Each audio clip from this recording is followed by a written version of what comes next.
before Among Us, there was a game that took over the internet overnight as one of the most popular party games in 2020, Fall Guys.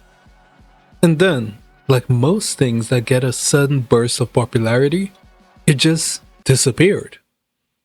So what happened to Fall Guys? Is it a dead game? Or is it simply just not as popular as it once was? Fall Guys, launched on August 4th, 2020 for PlayStation and PC, marked an explosive entry into the multiplayer party game genre. Developed by Mediatonic and published by Devolver Digital, the game featured a 60-player battle royale style obstacle courses with bean-shaped characters navigating chaotic minigames. Its release coincided precisely with the COVID-19 pandemic's gaming surge. This timing amplified Fall Guys' virality, positioning it as a casual antidote to intense battle royales like Fortnite. Fall Guys achieved 120,000 concurrent Steam players on launch day, quickly climbing to 172,000 all-time peak. By week 1, total players exceeded 10 million, with 8 million on PlayStation 4 and 2 million on Steam. This scale positioned it as Devolver Digital's biggest launch and Steam's third most popular game. Fall Guys also dominated Twitch, amassing 106 million watch hours in August of 2020 alone, and 42 million more later. It topped charts, surpassing Fortnite with 23 million hours in week 1, with streamers of Fall Guys drawing up to 300,000 viewers. What made it so different from other games at the time was its chaotic yet casual mechanics that emphasized physics-based movements and activities that can cause random eliminations, requiring not only skill, but also luck. Fall Guys featured straightforward controls, limited to move, jump, dive, and grab, enabling instant play without tutorials or complex mechanics, which lowered entry barriers for casual audiences.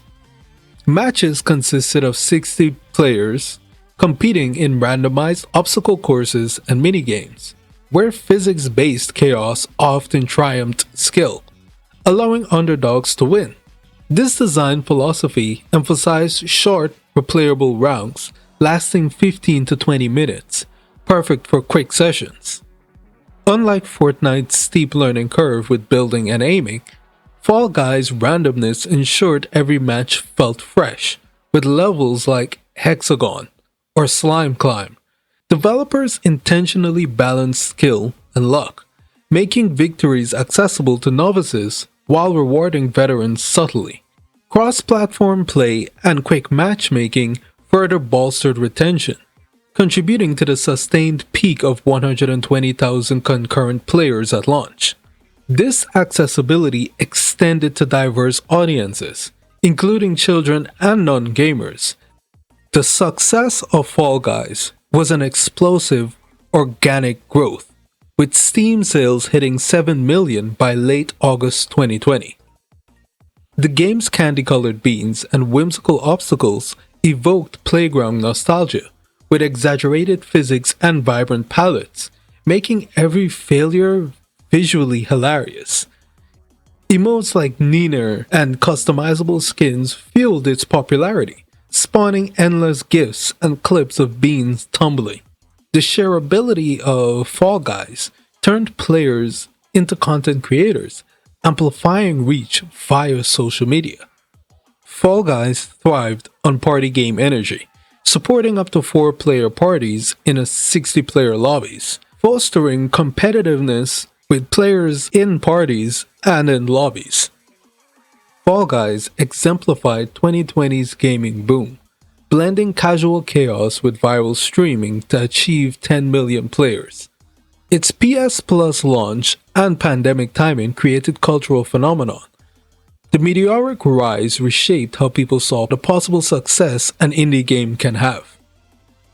Fall Guys blew up by nailing fun over skill, with simple gameplay, bright designs, friend-focused parties, and memeability. However, by late 2020, complaints surfaced about limited levels, replayability, and technical instability like crashes and long queue times. By 2021, its Steam averages dipped, leading to Epic Games' acquisition of Mediatonic and, by proxy, Fall Guys.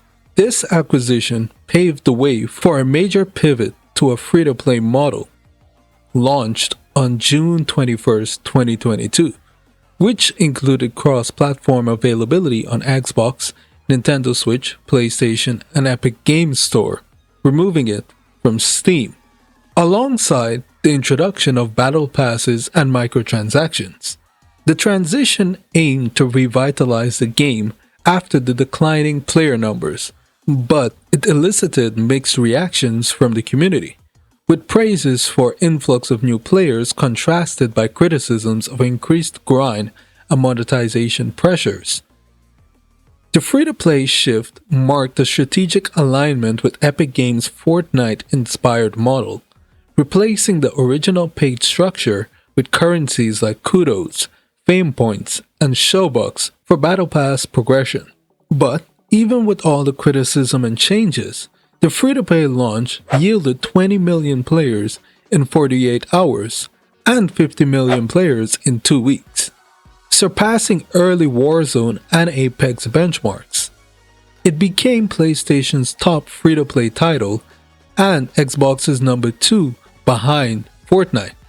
While the free-to-play model boosted short-term metrics, by 2025-2026, people are calling it a dead game, mainly for its content routes and layouts at Mediatonic. The Epic Games acquisition and 2022 free-to-play model shift rescued Fall Guys from decline, delivering a massive player surge through battle passes and multi-platform accessibility.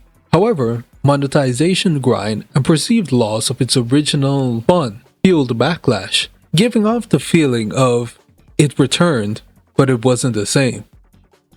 Realistically, there is no way for us to know exactly how active the player base for Fall Guys is.